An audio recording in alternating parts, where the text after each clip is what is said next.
بعد انتهاء الحرب العالمية بيقرر جنرال سابق في الجيش الفنلندي التقاعد، بس في كتيبة نازية بيكون ليها رأي تاني بتتآمر ضده علشان ياخدوا منه كل الدهب اللي معاه. انتوا بتسمعوا محمد شمس وده فيلم من الآخر، وما تنسوش اللايك والسبسكرايب المتين. بنروح لفنلندا سنة 1944 وقت جلاء القوات التابعة للاتحاد السوفيتي عن أراضيها، وده بعد انتهاء الحرب العالمية، وبيكون خطة انسحاب الألمان إن هم يدمروا كل حاجة في طريقهم وهم راجعين على بلدهم. وبنروح لراجل عجوز اسمه كوربي، بيكون بطل حرب في الجيش الفنلندي، اعتزل من الجيش وقرر ينقب عن الذهب، وبيكون معاه كلبه وحصانه بس، وبيكون بيدور على الذهب في النهر، وفعلا اخيرا بيكتشف قطع صغيرة من الذهب فيه، وبيقدر يتتبع مكان كميات اكبر من الذهب، وكمان بيقدر يستخرجه خلال ايام. ولما بيخلص بينظف نفسه وبيشيل الذهب اللي لقاه على الحصان بتاعه، وفي طريقه للرجوع بيشوف مجموعة من الالمان وبتكون كتيبة برونو، وبيكون في بنات مخطوفة معاهم، بيعدي من جنبهم كوربي وكأنهم مش موجودين. ولما المساعد بتاع برونو يحاول يقتله بيمنعه برونو وبيعرفه انه خسارة فيه الرصاصة وانه عجوز وهيموت كده كده لوحده في الصحراء. وبنرجع لكوربي اللي على طريق رجوعه للمدينة بيلاقي جثث متعلقة على المشانق، وبعدها بيقابل المؤخرة لكتيبة برونو وبيقرروا ان هم يوقفوه ويفتشوه، وفعلا بيلاقوا في الحصان بتاعه الذهب، وبيعرف كوربي ان هم كده هيموتوه، فبيأمر كلبه ان هو يهرب دلوقتي. وفي لحظة اندهاش بيخلص كوربي على اول جندي بسكينة معاه، ومن بعدها 3 جنود الباقيين باحترافية شديدة وبيهرب. وبعديها بساعة بيرجع برونو بيلاقي الكتيبة اتدمرت حرفيا وباقي جندي واحد وموجود في جيبه حتة دهب، وبيعرفوا المكان اللي هرب منه كوربي، وبيعرف برونو المساعد بتاعه انه اكيد العجوز اللي عدى من جنبهم ده معاه كمية دهب كبيرة جدا، وانه قدر يخدعهم ويهرب من جنبهم وهم استضعفوه. وبيوصلوا له فعلا وهو على حصانه وبيجري بيه وبيحاول يهرب منهم، لكنه بيدخل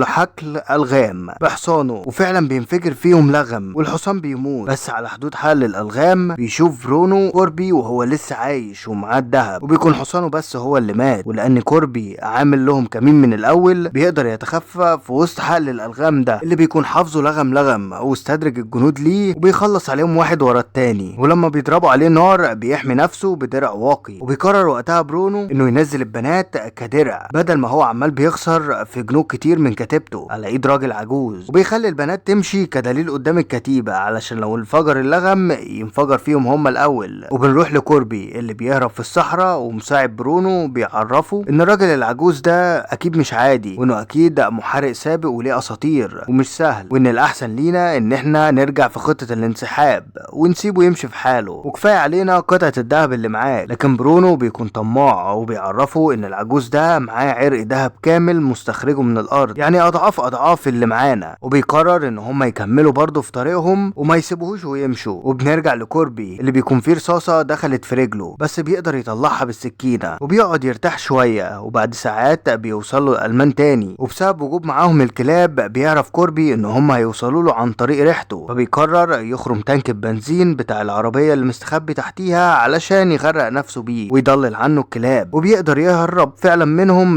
بس مساعد برونو بيشوفهم وبيطلق وراه الكلاب، ولما كوربي بيشوف البحيرة قريبة منه بيقرر يولع في نفسه علشان يخوف الكلاب لغاية ما ينط في البحيرة، وبتنجح فعلا خطته. وبرضه برونو بيعاند وبيبعت وراه جنود وبينزلهم كمان للبحيرة علشان يدوروا عليه تحت المية، بس بنتفاجئ بكوربي برضه بيخلص عليهم واحد ورا التاني. وكمان كوربي بيعرف ياخد جثة واحد فيهم ويطلع للبر التاني بيها علشان يهرب، وبيعملها كدرع ليه من الرصاص اللي بيتضرب عليه من الالمان. ولما بيشوف برونو الكلب كوربي بيعرف ازاي هيمسكه خلاص وبيحط الخطة. وبنروح لكوربي اللي وصل لمدينته بس بيلاقي ان الالمان ولعوا له فيها قبل ما يهربوا منها لبلدهم، ولسه هيريح شوية بيلاقي الكلب بتاعه ووصل له خلاص. ولما بياخد الكلب كوربي بيلاقي فيه قنبلة وبيشيل منه الكلب بسرعة وبيرمي القنبلة بعيد، وبيكتشف ساعتها ان برونو وصل له وبياخد منه الذهب هو والجنود اللي معاه، وبيعلقوا كوربي على المشنقة وبيسيبوه متعلق لوحده وبيمشي لانه كده كده اكيد هيموت في الصحراء اللي هو فيها دي. وبعد ساعات بيقدر كوربي انه يفك نفسه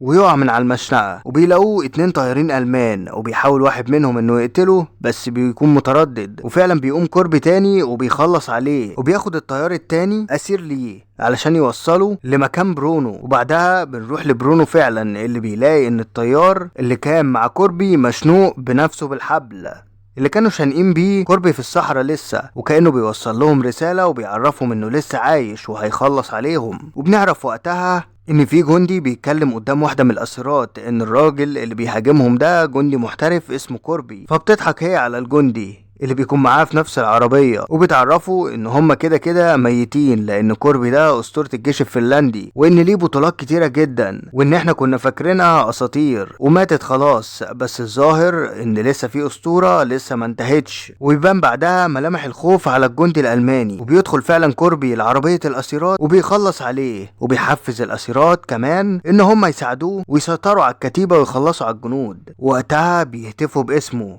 سيسو، وهو البطل الفنلندي الاسطوري. وبيوصل كوربي لدبابة برونو والمساعد بتاعه وبيشتبك مع المساعد، وقبل ما يخلص عليه بيوصل 2 من جنود الالمان وراكبين على موتوسيكل. الاول ما بيلمحوا كوربي قدامهم بيهربوا بسرعة علشان ما يقتلهمش، وبيسيبوا سلاحهم كمان. وقتها بيسيب كوربي المساعد عايش وبياخد الموتوسيكل الالماني وبيمشي علشان يروح يلحق برونو. وبنشوف ان الاسيرات ماسكين سلاح وهي اللي بتتولى مهمة اسر مساعد برونو وباقي الجنود وقيادة الكتيبة من بعد كوربي. وبنروح بعدها لبرونو اللي بيكون معاه الدهب وبيأمر الطيار الألماني انه يهرب بيهم، بس بيوصلهم في الوقت ده كوربي وبيضرب عليهم النار وبيقتحم الطيارة بعد ما بتطلع للجو. وبيدور بينه وبين برونو معركة قتالية واللي باين فيها ان كوربي تعب خالص ومش قادر يجاري مهارة برونو في القتال بس شوية. وبنعرف ان هي خطة من كوربي، وبيربط القائد برونو في الصاروخ وبيحدفه من الطيارة علشان ينزل معاه ويتفرتك 100 حتة مع الصاروخ ده. ولما بيروح كوربي للطيارة بيلاقيه مات. والمشكلة بقى ان كوربي مش بيقدر يلحق الطيارة من الاصطدام وانها كده كده هتتدمر، فبيروح على ديل الطيارة وبيربط نفسه بحبل وبتصطدم الطيارة فعلا بالارض وبتتحطم كليا. وبنشوف ان الاسيرات اخدوا الكتيبة خلاص ووصلوا بمعداتها للجيش بتاعهم الفنلندي علشان يسلموهم المعدات او الجنود اللي اسروهم، وسط دهشة من الجنود الرجالة الفنلنديين من اللي شايفينه قصاد عينيهم.